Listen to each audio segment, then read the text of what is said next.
مسائل کا سوال یہ ہے کہ انبیاء کرام درہم و دینار کے وارث نہیں بناتے بلکہ وہ علم کا وارث بناتے ہیں، تو یہ حدیث کیا کئی صحابہ سے مروی ہے یا صرف صدیق اکبر ہی اس کے راوی ہیں، اور کن کن کتابوں میں یہ حدیث موجود ہے؟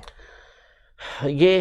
بڑا آج کل خاص موضوع چلا ہوا ہے، اس حوالے سے کئی سوالات کیے جا رہے ہیں۔ تو دیکھیں، سب سے پہلی بات یہ ہے کہ اگر بالفرض ہم تسلیم کر بھی لیں، اول تو ایسا تسلیم نہیں ہے کہ سیدنا صدیق اکبر رضی اللہ تعالی عنہ سے یہ حدیث پاک مروی ہو، تو اس کا مطلب کیا ہوا کہ نعوذ باللہ سیدنا صدیق اکبر رضی اللہ تعالی عنہ نے بلا تحقیق تفتیش کے اس حدیث پاک کو آگے بیان کر دیا؟ اول تو ایسا ہے ہی غلط۔ امام شمس الدین ذہبی رحمۃ اللہ تعالی علیہ نے اور دیگر علماء نے اس بات کو لکھا کہ سب سے پہلے حدیث کو لینے کے اندر احتیاط برتنے والی شخصیت یہ حضرت سیدنا ابوبکر صدیق رضی اللہ تعالی عنہ کی ذات کی ہے۔ آپ دیکھیں کہ صدیق اکبر رضی اللہ تعالی عنہ اعلان نبوت سے پہلے نبی پاک صلی اللہ علیہ وسلم کے ساتھ رہتے تھے۔ 16 سال کی آپ کی عمر تھی، اسی وقت نبی پاک صلی اللہ علیہ وسلم سے آپ کی دوستی ہوئی اور آخر عمر تک آپ حضور پاک صلی اللہ علیہ وسلم کے ساتھ رہتے رہے، لیکن اس کے باوجود ان کی احادیث کی تعداد آپ کو بہت تھوڑی ملے گی۔ بالکل ایسے کیوں؟ حالانکہ بلا شبہ آپ نے سب سے زیادہ حدیث نبی پاک صلی اللہ علیہ وسلم سے سنی ہے، کیونکہ رہے سب سے زیادہ آپ نبی پاک صلی اللہ علیہ وسلم کے ساتھ ہیں۔ تو ایک تو اس لیے کہ آپ نبی پاک صلی اللہ علیہ وسلم کے زمانے کے بعد، وصال فرمانے کے بعد آپ رضی اللہ تعالی عنہ یہ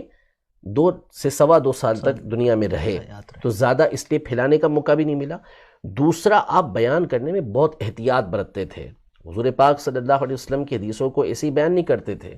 بلکہ بعض اوقات ایسے واقعات پیش آئے کہ کسی نے حدیث بیان کی تو اس سے گواہ طلب کیا کہ اس میں گواہ لے کر آؤ۔ تو کیا ایسے ہی حضرت ابوبکر صدیق رضی اللہ تعالی عنہ اس حدیث پاک کو بیان کر دیں گے؟ اگر بالفرض آپ سے ہی حدیث پاک مروی ہوتی تو بھی آپ تحقیق و تفتیش کے ساتھ ہی اسے بیان کرتے۔ نمبر 2، اگر آپ نے اس کو بیان کیا تو کیا صحابہ کرام علیہم رضوان دیگر سامنے موجود نہیں تھے؟ بہت سارے صحابہ کرام علیہم رضوان کہتے کہ یہ تو ہم نے سنا ہی نہیں نبی پاک صلی اللہ تعالی علیہ وآلہ وسلم سے، یہ آپ کیا بیان کر رہے ہیں؟ حالانکہ کسی نے بھی ایسا نہیں کہا۔ دوسری بات یہ کہ یہ معاملہ، یہ والی حدیث مبارکہ، یہ تقریباً 13 صحابہ کرام علیہم رضوان سے مروی ہے، اور اجلہ علماء جنہوں نے حدیث متواتر، یہ وہ حدیث ہوتی ہے کہ جس کو اتنے لوگ روایت کرتے ہیں کہ ہم تصور نہیں کر سکتے کہ یہ لوگ جھوٹ بول رہے ہوں، سارے کے سارے ایک بات کے اوپر جمع ہو گئے، اور پھر ہر دور کے اندر اتنے افراد موجود رہے ہوں کہ جنہوں نے یہ حدیث مبارکہ اتنے ہی افراد نے آگے روایت کیا ہو کہ ان کو سن کر نہ لگے کہ یہ جھوٹ پہ جمع ہو سکتے ہیں، ایسا ہو نہیں سکتا۔ تو 13 صحابہ کرام علیہم رضوان ایک بہت بڑی تعداد ہوتی ہے جنہوں نے اس حدیث پاک کو بیان کیا، اور ان میں سے 8 تو وہ صحابہ کرام علیہم رضوان ہیں جو عشرہ مبشرہ سے تعلق رکھتے ہیں۔ حضرت سیدنا ابوبکر صدیق رضی اللہ تعالی عنہ، حضرت عمر رضی اللہ تعالی عنہ، حضرت علی رضی اللہ تعالی عنہ، صحابی 8، جی حضرت علی رضی اللہ تعالی عنہ، حضرت طلحہ بن عبید اللہ رضی اللہ تعالی عنہ، حضرت سعد بن ابی وقاص رضی اللہ تعالی عنہ، حضرت زبیر رضی اللہ تعالی عنہ، حضرت عبد الرحمن بن عوف رضی اللہ تعالی عنہ، حضرت عثمان رضی اللہ تعالی عنہ، یہ اتنے سارے صحابہ کرام، ان میں سے 8 تو وہ ہیں کہ جو عشرہ مبشرہ سے تعلق رکھتے ہیں، اور ان تمام کی روایت یہ امام بخاری نے حضرت ابوبکر صدیق رضی اللہ عنہ سے روایت کیا، حضرت ابو ہریرہ رضی اللہ عنہ سے روایت کیا، پھر اس کے بعد حضرت عمر رضی اللہ تعالی عنہ سے روایت کیا، حضرت عثمان رضی اللہ عنہ سے روایت کیا، حضرت طلحہ رضی اللہ تعالی عنہ سے امام نسائی نے روایت کیا۔ تو یہ سارے موجود تھے، اور ہوا یہ کہ یہ کوئی ایک دفعہ کا معاملہ نہیں ہوا۔ خود حضرت سیدنا علی المرتضیٰ کرم اللہ تعالی وجہہ الکریم اور حضرت عباس رضی اللہ تعالی عنہ جو نبی پاک صلی اللہ علیہ وسلم کے چچا ہیں، یہ ایک معاملہ لے کر حضرت عمر رضی اللہ عنہ کے پاس آئے، تو اس وقت صحابہ کرام علیہم رضوان میں سے یہ عشرہ مبشرہ کے افراد اور ایک جماعت موجود تھی، تو ان سے باقاعدہ حضرت عمر رضی اللہ تعالی عنہ نے فیصلہ کروانے سے پہلے سوال کیا اور پوچھا کہ کیا تم لوگوں نے نبی پاک صلی اللہ علیہ وسلم کی حدیث نہیں سنی؟ تمہیں معلوم نہیں کہ نبی پاک صلی اللہ علیہ وسلم نے یہ ارشاد فرمایا کہ ہم جو ہے وہ وارث نہیں بناتے، ہم جو کچھ چھوڑتے ہیں وہ صدقہ ہوتا ہے؟ تو انہوں نے کہا کہ نعم، کیوں نہیں، ہم نے سنی ہے۔ تو یہ سارے کے سارے کہہ رہے ہیں کہ ہاں ہم نے سنی ہے۔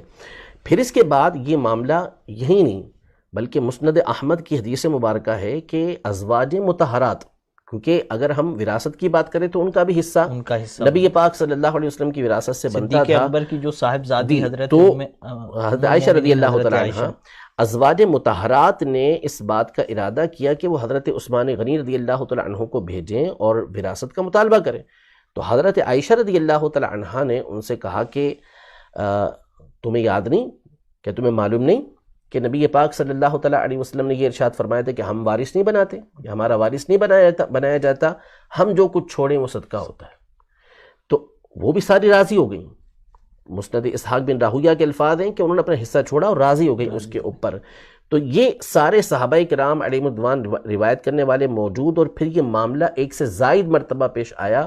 اور جب بھی یہ حدیث یاد دلائی گئی تو سامنے والے آمنا صدقنا کہ بالکل خاموش ہوئے. تو اب یہ کہنا کہ صدیق اکبر رضی اللہ تعالیٰ عنہ ہی اس حدیث پاک کو روایت کرنے والے، پہلی تو بنیادی بات یہی غلط. اور بالفرض اگر آپ روایت کرنے والے اکیلے ہوتے بھی تو بھی وہاں پر صحابہ کرام علیہم رضوان کی جماعت موجود تھی جو کسی لومۃ لائم کی پرواہ نہیں کرتی تھی، کسی ملامت کرنے والے کی ملامت سے ڈرتی نہیں تھی، وہ صاف کہہ سکتی تھی. لیکن ان تمام نے اس بات کو قبول کیا کہ ہاں یہ بات ایسے ہی ہے جیسا کہ سیدنا صدیق اکبر رضی اللہ تعالیٰ عنہ یہ ارشاد فرما رہے ہیں.